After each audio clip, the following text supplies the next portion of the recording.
Buenas tardes a todos y todas. Bueno, ya me conocen, soy Oscar González y este video está destinado a los alumnos de tercer año de Psicología Social. A aquellas que están empezando, que están comenzando este tercer año. El tema que voy a desarrollar hoy en este video es el de actitud psicológica. Tema muy importante en la formación profesional, al cual le damos con esto la importancia que se merece. Dije en la formación profesional, y me detengo en esto porque ustedes lo que están haciendo es un proceso de formación. ¿Qué significa formarse? Significa adquirir una capacitación teórico-técnica, significa construir un rol profesional que ustedes no tienen, porque si ustedes tuvieran construido el rol profesional psicólogo social, no estarían, por supuesto, mirando este video. Entonces hay que entender la formación como un proceso de aprendizaje, un aprendizaje complejo y sistemático que tiene programas, que tiene objetivos, que tiene tácticas, en el caso nuestro, que tiene una didáctica, que es la didáctica de grupo operativo, donde hay contenidos que se transmiten por el ECRO, toda la teoría de la psicología social, a la cual le sumamos, por supuesto, la base psicoanalítica, Freud, Melanie Klein, Winnicott, los aportes de otros autores, por ejemplo, Kurt Lewin, George Smith, que vieron en segundo. Le sumamos también una concepción filosófica, la dialéctica, que también la han visto en segundo año, y otras cuestiones más que van a ver en este tercero. Ese proceso de formación comenzó en ustedes el día de la primera clase y va a terminar el día de la última reunión de tercero y no va a terminar ahí. Porque en realidad el proceso de formación profesional como tal no termina nunca. Es decir, todos aquellos que vayan a trabajar en psicología social seguirán formándose y si trabajan y no se siguen formando va a ser un error importante.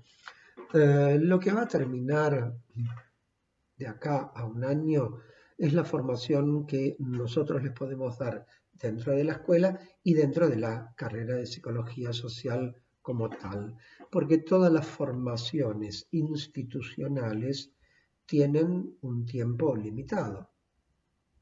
3 años, 4 años, 5, 6 años, los que sea, pero tiene un tiempo limitado. Llega un momento en donde uno termina, egresa, le entregan el diplomita y sigue su vida por ahí. Después, por supuesto, uno tiene que seguir formándose. ¿En qué? En lo que cada uno quiera o en lo que el campo de trabajo que elija lo vaya llevando, porque esto no es solamente lo que uno quiere, sino también las demandas, las necesidades del trabajo profesional. Digo, si yo voy a trabajar con adolescentes, me tengo que poner a estudiar adolescentes, si voy a trabajar en la comunidad, tengo que ponerme a estudiar comunidad, y si voy a trabajar con tercera edad, tendré que ponerme a estudiar tercera edad. Además, por supuesto, de todas las otras cosas que uno quiera por ahí. Entonces, lo que ustedes empezaron hace ya 2 años es una carrera, lo cual supone una formación profesional. Y esa formación profesional tiene nombre y apellido. Es el rol psicólogo social. Esa es la formación, ese es el objetivo de la formación. Formación porque nosotros no enseñamos psicología social. Enseñamos psicología social, por supuesto. Pero uno puede enseñar psicología social haciendo seminarios. El objetivo aquí adentro es formar profesionales, que no es lo mismo que enseñar psicología social.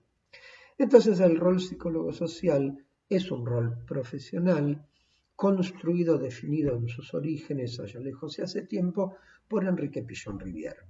En realidad formamos psicólogos sociales dentro de esta corriente teórica, porque ustedes saben que hay otras corrientes teóricas dentro de la psicología social. Nosotros estamos en una, formamos a la gente en esta línea de pensamiento que es la de Pillon.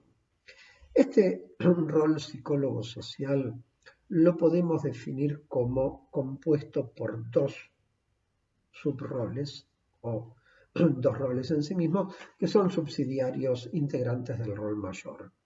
Y esos dos roles son rol observador y rol coordinador, que son precisamente las dos cosas que ustedes van a hacer en este tercer año.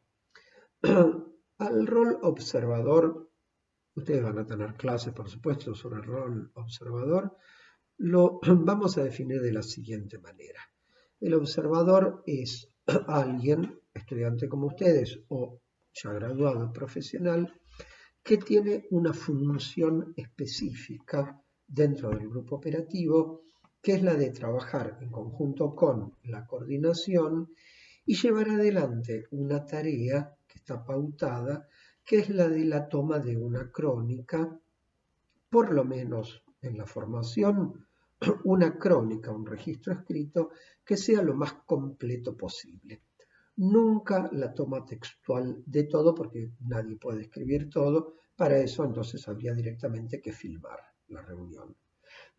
Pero se trata de un profesional o un aprendiz de profesional que tiene la tarea de llevar adelante el registro escrito lo más completo, lo más textual que pueda. Insisto, nunca todo, eso es imposible. Un observador ya entrenado, ya experimentado, formado, puede hacer un registro de otro tipo, que es el registro de los emergentes. Con lo cual, de una crónica de muchas páginas se podría reducir a una carilla. Pero para eso, por supuesto, hay que tener la mirada y la escucha entrenada para poder detectar los emergentes y poder anotar aquellos que sean emergentes y no los que a mí se me ocurran o los que a mí me parece que sean. Como sea, podemos decir que el observador, la observación, responde a una pregunta. En su acción, en la elaboración posterior que haga del material, el observador responde a una pregunta y es ¿qué pasa? ¿Qué está pasando aquí en este grupo? O sea, yo veo que hay cierta configuración vincular, que hay interacciones, roles, que aparecen emergentes, portavoces, etcétera, etcétera.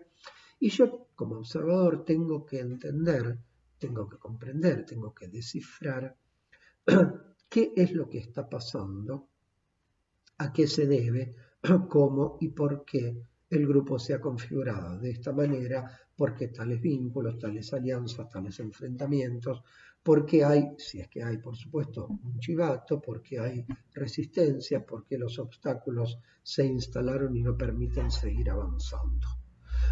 O sea, partimos de lo manifiesto, lo que se ve, lo que se observa, lo que se anota, y uno va de ahí a lo latente, a las causas, al porqué. Eso es lo que ustedes van a aprender, a practicar en esta primera parte del año. Pero después viene el rol coordinador, la coordinación. Y la coordinación ya no responde a la pregunta ¿qué pasa? Por supuesto que se la hace, porque para coordinar primero hay que observar, no solo la secuencia lógica de la didáctica tal como está armada en el programa, sino que además en una reunión en concreto frente a un grupo, la coordinación también tiene que observar primero. Pero a la pregunta de qué pasa, la coordinación le suma otra pregunta que hace a la esencia del rol coordinador, que es ¿qué hacer? Está bien, está esto, por esto, estas son las causas, ¿qué hago?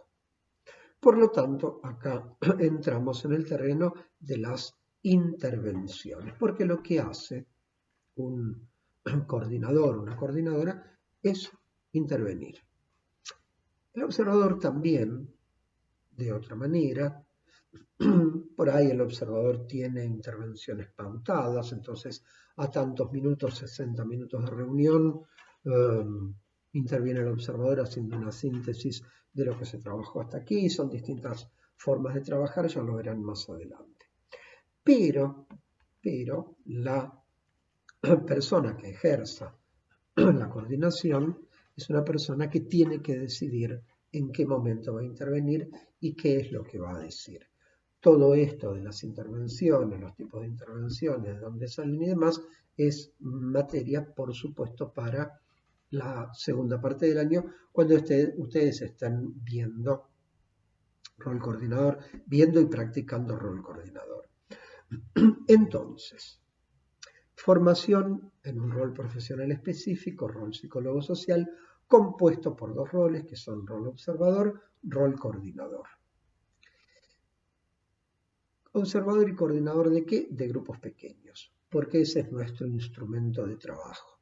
¿Se reduce el rol psicólogo social al trabajo en el ámbito grupal? No, va mucho más allá de eso, por supuesto. También incluye ámbito institucional, ámbito comunitario, pero no cabe duda que nuestro instrumento privilegiado de trabajo es el trabajo con grupos pequeños. Ese es nuestro know-how, ese es nuestro saber hacer. Ahora, este rol psicólogo social, definido como lo definimos, tiene dos patas, tiene dos columnas en las cuales se apoya. Y tienen que ser dos, porque con una sola de las dos se cae. ¿Sí? Nadie puede caminar en una sola pierna, todos necesitamos dos para caminar, y si falta una habrá algún sustituto, muleta, bastón o lo que fuere. Y esos dos componentes básicos del rol psicólogo social son, primero, la cuestión teórica técnica. Segundo, el otro gran tema inevitable, que es la cuestión de la actitud psicológica. Por teoría entendemos lo que les decía antes, el ECRO, o sea, la teoría general de la psicología social, que incluye todo lo que vieron ustedes en primero, más todo lo que vieron en segundo, más todo lo que vayan a ver en tercero, más lo que cada uno pueda sumar desde ahí. Ustedes recuerden que Piaget decía que su ECRO, su esquema conceptual referencial y operativo, su teoría general, su ECRO tenía distintos afluentes. ¿Cuáles eran los principales? El psicoanálisis, por supuesto, de donde él saca su concepción de la estructura de la mente humana, y queda claro a esta altura para todos, supongo, que Piaget-Rivière era mucho más kleiniano que freudiano. Piaget piensa la mente humana en términos de las posiciones de Melanie Klein, esquizoparanoide y depresiva, y a él, a la esquizoparanoide, le cambia el nombre y la denomina patoplástica o instrumental, a la posición depresiva le mantiene la denominación, o sea, la relación de uno con el objeto, externo, interno, bueno, malo, parcial, total. Piaget-Rivière piensa de esa manera, piensa la estructura mental, piensa los grupos.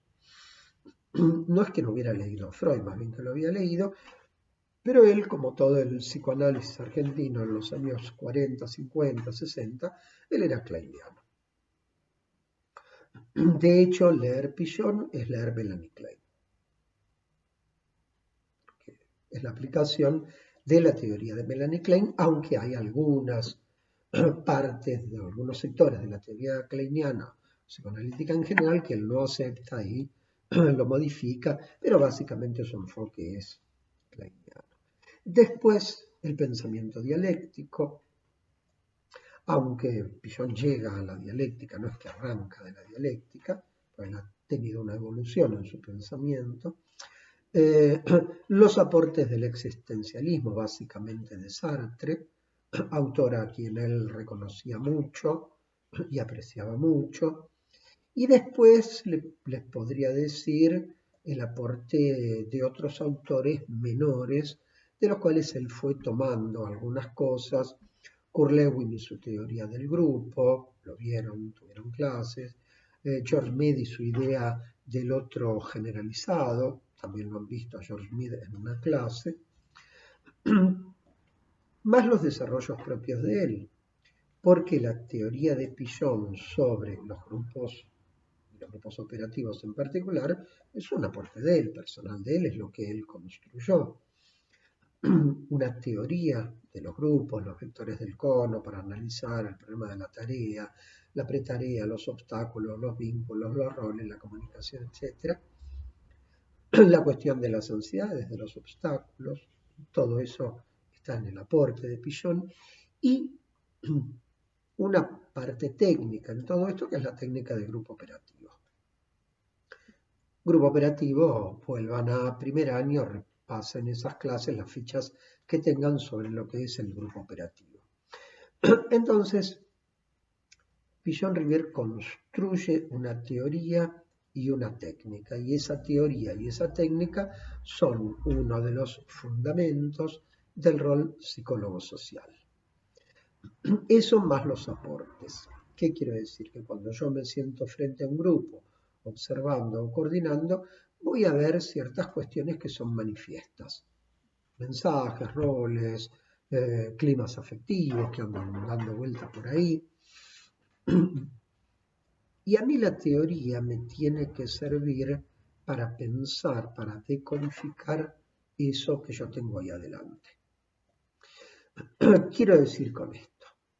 Yo puedo tener adelante mío un grupo que están callados, que no trabajan, que me miran a mí, donde yo me doy cuenta que quieren que yo les haga la tarea, que labure por ellos, o donde si yo digo algo después se quedan callados, como paralizados. Y yo lo puedo tener adelante de mis ojos y si yo no sé lo que es un supuesto básico de dependencia, no me voy a dar cuenta de que estoy frente a un grupo dependiente. ¿Se entiende? ¿Y cómo hago yo para incorporar la teoría? Hay una manera que es estudiando, leyendo. Quien más estudia, más aprende. Quien menos estudia, menos aprende. Esto es así, lo saben desde primer grado, digamos. Y como todos fueron a primer grado, ya saben de qué hablamos. Entonces, la cuestión teórica es ese conjunto de conocimientos que conforman el ECRO, la psicología social, y que yo lo tengo que tener incorporado para que eso me funcione a mí como instrumento de comprensión, de lectura, de desciframiento de eso que estoy teniendo acá adelante. Ok. Pero después está la parte técnica. La parte técnica es la parte de las intervenciones, es la parte del qué hacer. Y eso es lo que ustedes van a ver en este tercer año. La técnica de la observación, la técnica de coordinación de grupos pequeños, que es el instrumento técnico peculiar que nosotros tenemos. La técnica depende de la teoría. Por eso, distintas teorías en los grupos se expresan en técnicas, en formas de intervención que son diferentes.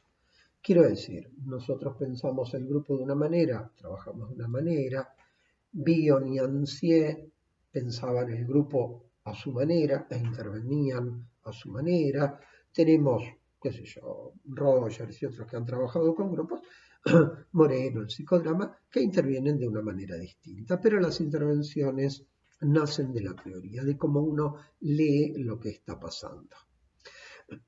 Y entonces nosotros, psicólogos sociales, necesitamos una formación teórica técnica porque tenemos que saber qué pasa y qué es lo que tenemos que hacer. Ahora, esa formación teórico-técnica la va a tener cualquier profesional. Un arquitecto, un médico, un contador, un mecánico, un programador de computadoras, un cocinero o cocinera, cualquiera de ellos tiene que tener una formación teórico-técnica, tienen que saber de su campo de trabajo y tienen que saber qué hacer. Lo que pasa es que cualquiera de los que nombré podrían llegar a limitarse a su capacitación teórico-técnica y con eso les alcanza. Supónganse que ustedes tienen que operarse. Una operación, pongamos, compleja. Y entonces ustedes van a ver dos cirujanos. Uno que el tipo es macanudo, te habla, te explica, te contiene, pero vos sabés que no es muy bueno. Y tenés otro que es un amargo, un antipático que ni te mira, porque ni te mira, pero sabés que el tipo en el quirófano es impecable. ¿A quién eligen ustedes para operarse? Yo, al que me garantiza que sabe lo que está haciendo. Y si después no me mira, no me tiene en cuenta, qué sé yo, bueno, voy a buscar amparo o consuelo en otro lado. ¿Se entiende? O el mecánico que me arregle el auto, mientras me lo arregle bien, después el resto de sus cosas no me interesa. Pero hay ciertos roles que suponen un trabajo directo con gente, en donde ya hay otro tipo de cuestión en juego, en donde el reclamo ya es otro. Me refiero a todos aquellos que trabajan en el ámbito psicología, psicología social, psicodrama, acompañante terapéutico, asistentes sociales, terapistas ocupacionales, docentes, por supuesto. ¿Por qué?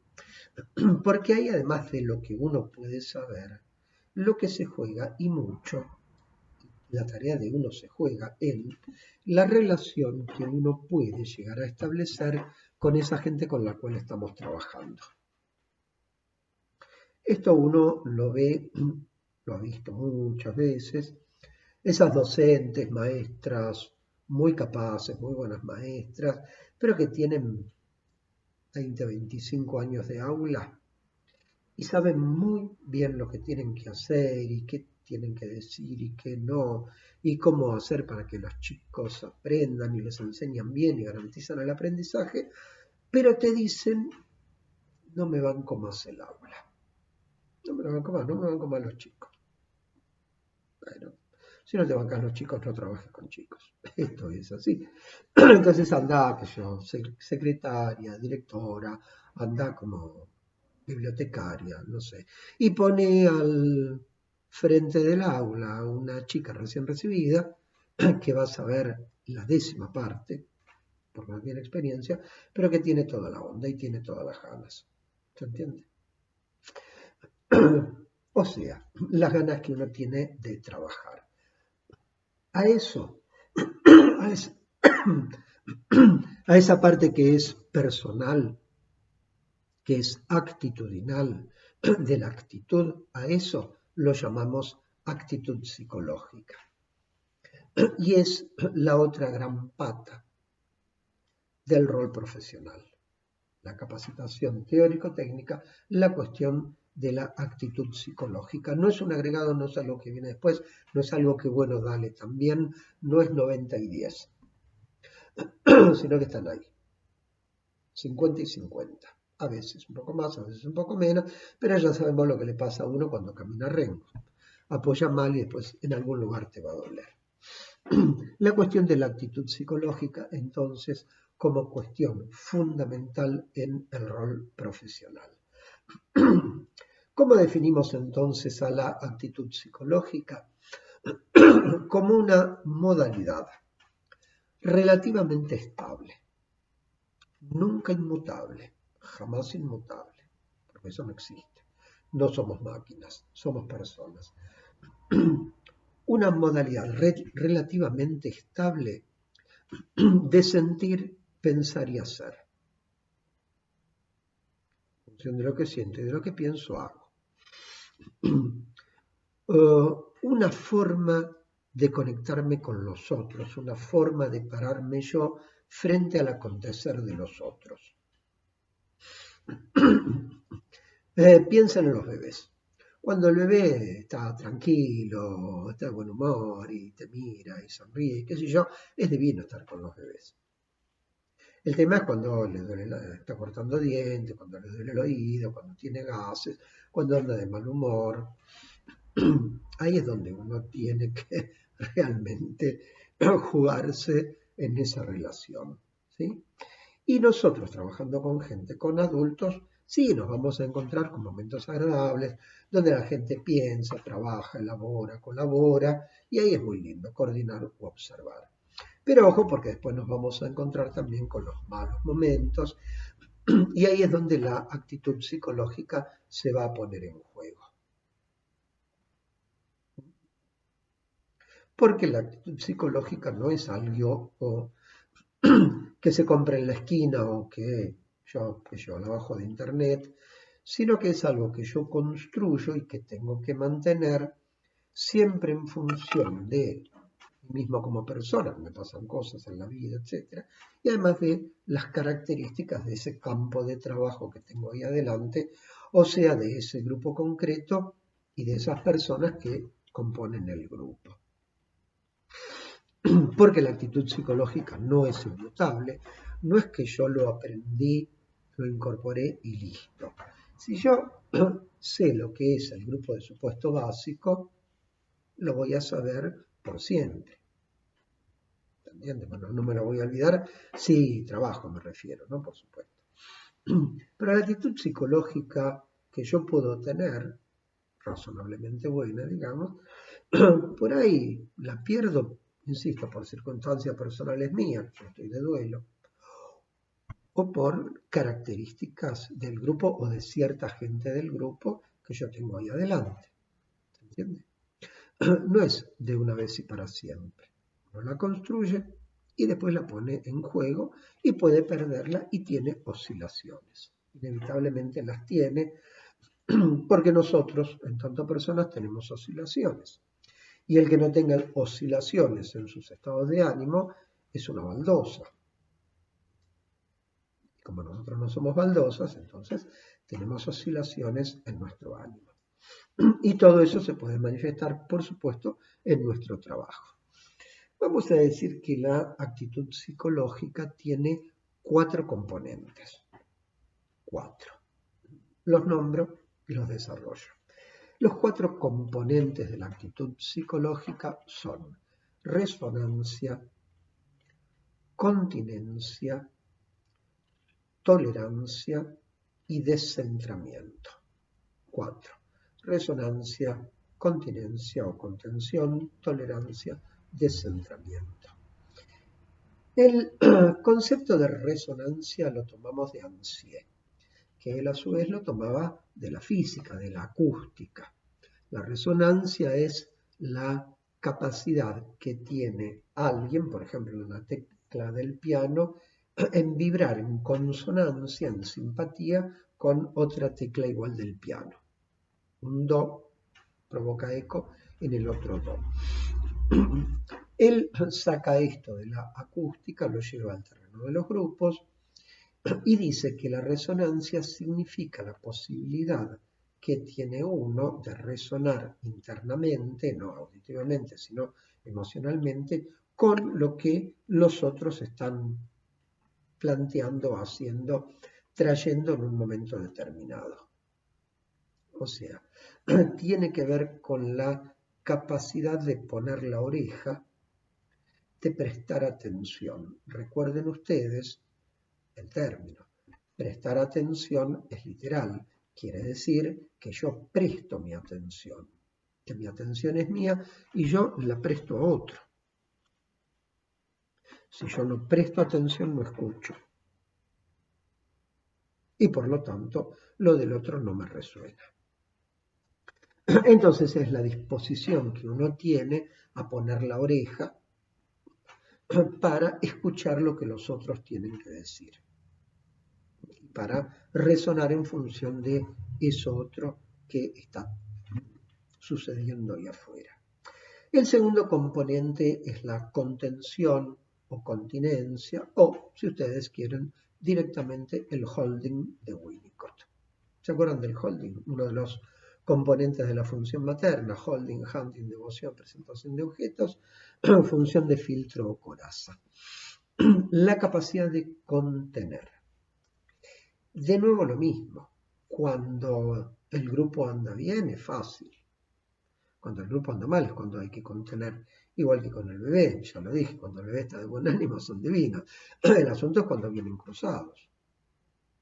Ahí es donde uno tiene que contener, albergar, dar al ojo, hospitalidad. ¿A qué? A lo que los otros no pueden autocontenerse. Porque hay muchas veces que los adultos, los grupos, los bebés también, por supuesto, pueden autocontenerse. No necesitan ayuda externa, entonces uno está ahí y acompaña. La cuestión es cuando aparecen los desbordes de ansiedad, de miedo, de agresión, de excitación, de impotencia, de fracaso, de tristeza, de lo que venga. Ahí es donde uno tiene que contener. Tiene que poder asimilar, albergar lo que los otros no pueden albergar y entonces, por lo tanto, es uno el que puede asimilarlo y después devolverlo dosificado. En tercer lugar, la tolerancia. Ser tolerante significa entender los límites de alguien, entender lo que otro puede y no puede. Blecher decía que hay que pensar que la tarea de un grupo, en un momento determinado, es lo mejor que ese grupo puede hacer, aunque sea una porquería. Quiero decir, si no hacen otra cosa más que eso, porque no pueden. La tolerancia es doble. Es la tolerancia hacia los otros, hacia el grupo, pero también es la tolerancia hacia uno mismo. ¿Qué tengo que tolerar en los otros? Los errores, los defectos, la resistencia, los obstáculos, los ataques al encuadre, las provocaciones, lo que venga, lo que sea. Siempre entendiendo, como decía Blecher, que están haciendo lo mejor que pueden. Tiene que ver con no ser exigente, con no pedirle peras al olmo, pero también la tolerancia, y esto es muy importante, tiene que estar dirigida hacia uno mismo. Porque nosotros no somos perfectos, muchísimo menos cuando somos aprendices, porque todos nos equivocamos y porque tampoco podemos pedirle peras al olmo cuando el olmo sea uno mismo. Ustedes están haciendo un proceso de capacitación, de formación, son alumnos, son aprendices, van a aprender el rol observador, el rol coordinador, y se van inevitablemente a equivocarse. Se van a equivocar inevitablemente. Finalmente, el descentramiento. ¿Qué significa descentramiento? Significa una renuncia narcisista. Significa entender y comprender que ese grupo, esas personas, no están ahí para darme el gusto a mí, no están ahí para ser o hacer lo que yo quiera, sino que es una gente que está ahí haciendo lo que puede en función de sus propias necesidades y sus propios objetivos. Esto tiene que ver, la renuncia narcisista, con no mezclar lo que yo puedo querer con lo que ellos pueden querer. Descentramiento significa renuncia narcisista. ¿Se acuerdan cuando veían Winnicott, función materna, la presentación de objetos? Literalmente, cuando el bebé es chiquito va en el cochecito mirando a la mamá o al adulto que lo lleva. Cuando pasan los 6 meses, digamos, ya se sienta y va mirando al mundo. Y la mamá lo lleva para que mire el mundo. Y esos libritos con dibujos, entonces la mamá le dice la pelota, el perro, el gato, el auto, ¿no? Le estimula la inteligencia, es un músculo, hay que trabajarlo. Pero además le está diciendo a la madre con eso que el mundo no se acaba en ella. Que hay más en el mundo, más cosas, más personas, más gente, y que ella es una, fundamental para el chico, por supuesto, pero que hay otras. Y dentro de esas otras personas, la primera, por supuesto, el padre. Como dice Sabina en la canción, Yo le quería decir la verdad por amarga que fuera, contarle que el universo era más ancho que sus caderas. El mundo va más allá de la madre. El descentramiento tiene que ver con no tomar a la gente con la cual uno trabaja como gente que vaya a satisfacer los deseos de uno. Salvo un deseo que es el legítimo, que es el deseo de trabajar, el deseo de coordinar. Todo esto tiene que ver, ya lo van a ver, con que Pichon-Rivière dice que el coordinador, el observador, en el grupo son copensores y no líderes. Porque el líder es aquel que lleva a la gente para donde el líder cree que tienen que ir, mientras que uno, psicólogo social, los acompaña a ellos para que vayan para donde ellos deciden ir. Esto hay que tenerlo muy en cuenta. Ahora, estos 4 componentes, resonancia, contención, tolerancia, descentramiento, pueden variar, son variables. Y entonces podemos pensar, aunque sea mínimamente, en trastornos de la actitud psicológica en cada uno de estos componentes por defecto, por exceso, por poco o por mucho. ¿Qué significaría un defecto en la resonancia? Y que yo no escucho, que no puedo escuchar, que no puedo conectar con ellos o con algunos de ellos, entonces me pongo sordo. Y si me pongo sordo, reboto. ¿Qué sería un trastorno por exceso en la resonancia? Y que me hace tanto ruido lo que ellos dicen o hacen, que es como si me gritaran en la oreja, y entonces termino aturdido o totalmente copado por las voces del grupo o de ciertas personas del grupo. Con respecto a la contención, que sería un defecto de contención, y no contengo, reboto. Y donde yo tendría que abrirme para dejar entrar, cierro la puerta y no contengo, que se arregle. ¿Y cuál sería el exceso en la contención? Cuando yo no puedo poner distancia, cuando los problemas de ellos pasan a ser míos, cuando me hago cargo, cuando siento que son parte de mí, que son carne de mi carne, entonces perdí la distancia y ya no puedo pensar. Si el drama de ellos se convierte en mi drama, voy a llorar con ellos, no voy a ayudarlos a pensar. Con respecto a la tolerancia, ¿qué sería un defecto de tolerancia para con los otros? Me pongo intransigente, me pongo severo, me pongo en el lugar del super yo, les exijo, los castigo, los condeno. Perdí la empatía. ¿Y qué sería un exceso de tolerancia para con ellos? Y bueno, les permito cualquier cosa. Dale que va, me convierto en un laissez-faire, en un demagogo cualquiera, y que hagan lo que sea, que va a estar todo bien, y obviamente no está todo bien. ¿Cuál sería un defecto en la tolerancia con uno mismo? Y cuando yo me pongo muy severo conmigo mismo, cuando me exijo, me descalifico, cuando siento que no estoy a la altura, cuando siempre me voy a sentir en menos, cuando me digo que no sirvo. Y ahí, por supuesto que si yo pienso eso de mí, no voy a poder pensar correctamente en ellos. Y un exceso de tolerancia, ¿cuál sería?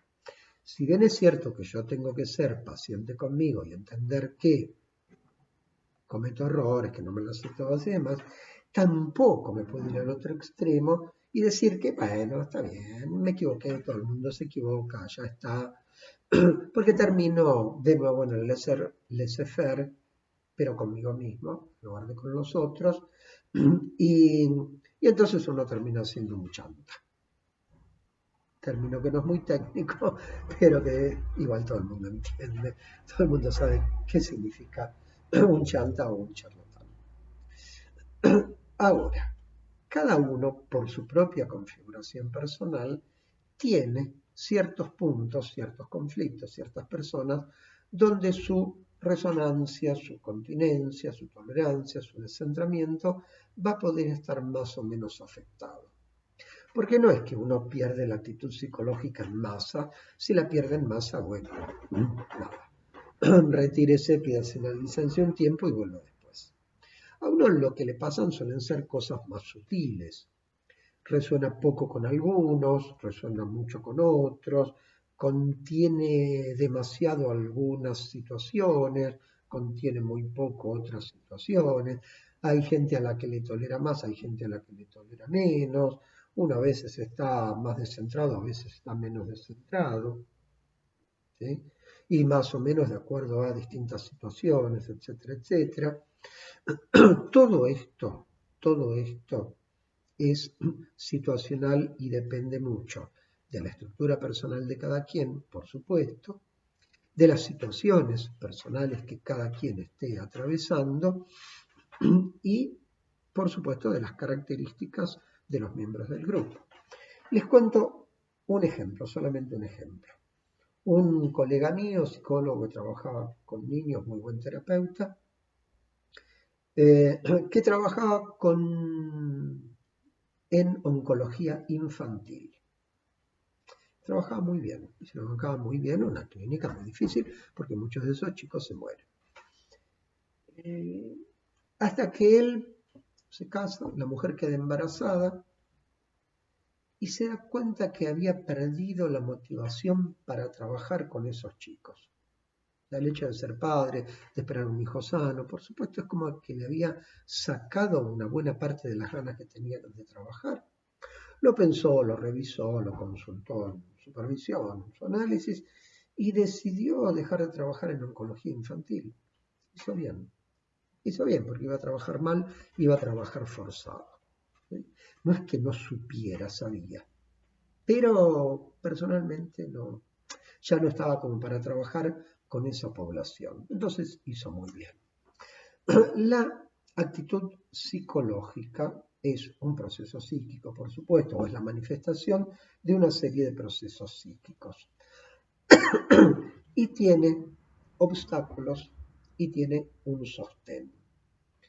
Los obstáculos de la actitud psicológica del operador, o sea, factores que juegan en contra de mi propia actitud psicológica, son dos.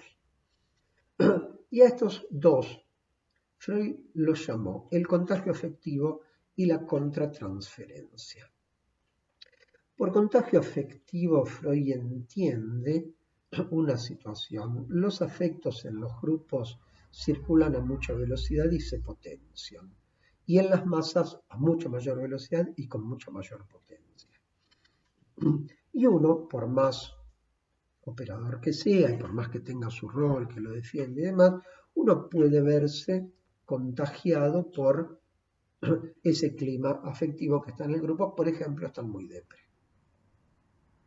Y te tocó en algún punto depre que vos tenés y te das cuenta que la reunión se te hace cuesta arriba y que realmente te cuesta mucho, etc.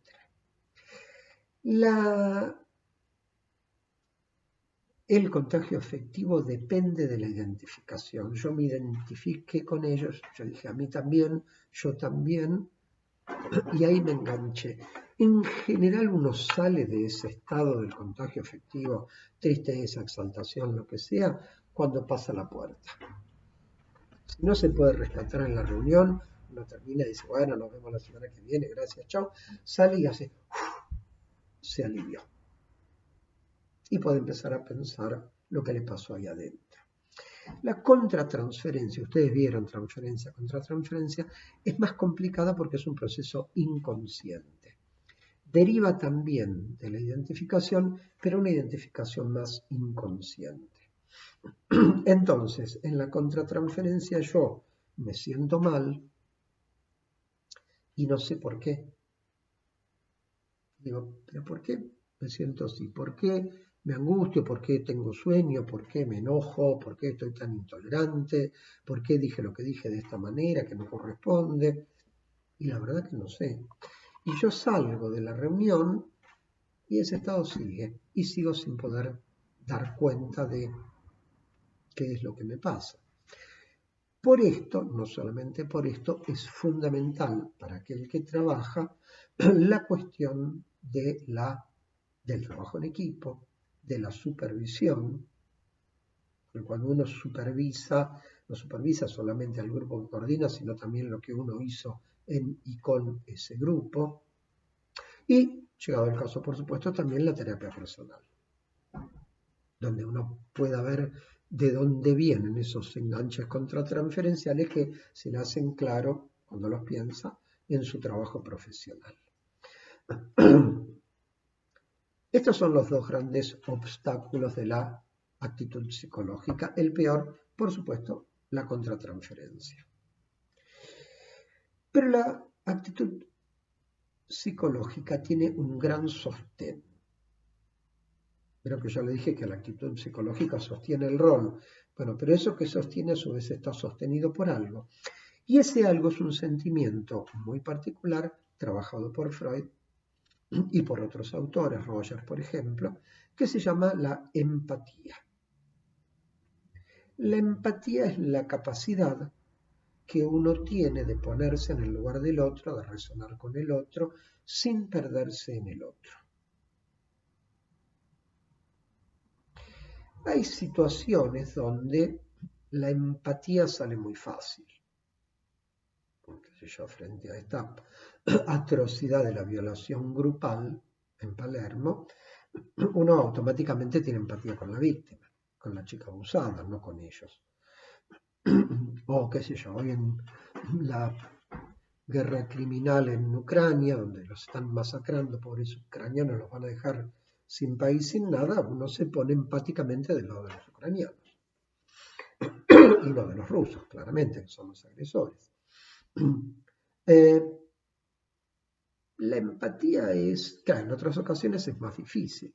Por ejemplo, hay gente que trabaja no con víctimas de violencia de género o de abusos o de violaciones, sino que trabaja con los violadores, con los abusadores. Y hay que tener empatía para trabajar con ellos, ¿eh? No es tan fácil. Pero si uno no tiene empatía, que no trabaje con ellos. ¿De dónde deriva la empatía? De una identificación, pero que es operativa. Yo me conecto con ellos, entiendo lo que les pasa y después vuelvo a mí y de ahí puedo pensar. Un ejemplo claro, una paciente mía hace muchos años, ella era una mujer que andaba en los 40, tenía a su hermanita menor, eran como 10, 12 hermanos, que tenía 27 años, una cosa así, se enferma de cáncer, la hermana, ¿no? Y empieza la quimio, uno de los efectos de la quimio es la pérdida de cabello, ella la va a ver, entra, la mira, le ha caído el pelo, sale de ahí, sin preguntarle nada a nadie, sin hablarlo con ella, sale de ahí, se va a comprar una peluca y se la trae.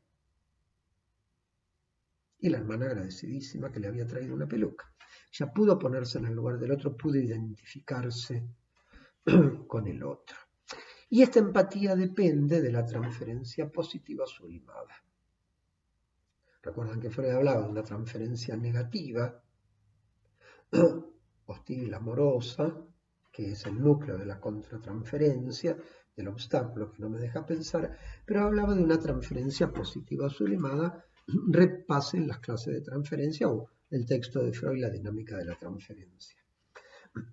Entonces, la empatía es el termómetro de la actitud psicológica.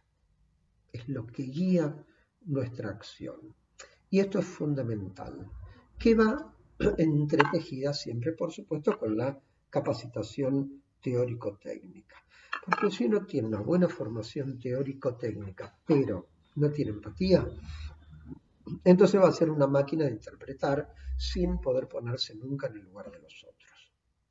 Ahora, si uno tiene solo la empatía y no tiene la capacitación teórico-técnica, entonces uno va a ser una buena persona. pero para ser psicólogo social hace falta algo más que ser una buena persona, que alguien que se conecte con los otros, que los entienda, hace falta algo más. Ambas dos entonces son fundamentales: la formación teórico-técnica, la actitud psicológica. Bueno, como esto es un video, lamentablemente no hubo preguntas y lamentablemente tampoco puedo decir, como digo siempre en las clases en vivo, bueno, terminamos, qué pregunta quieren hacer, etcétera. Así que bueno, de última, si hay alguna pregunta, háganmela llegar a través de la coordinación y se las voy a contestar y listo. Bueno, hasta acá llegamos.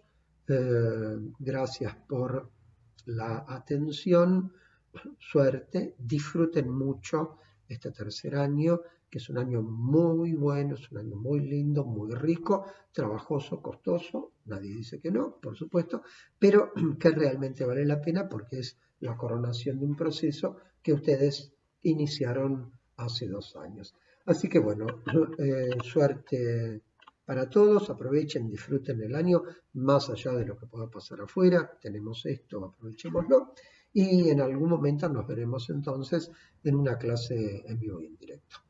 Bueno, gracias a todos, nos vemos.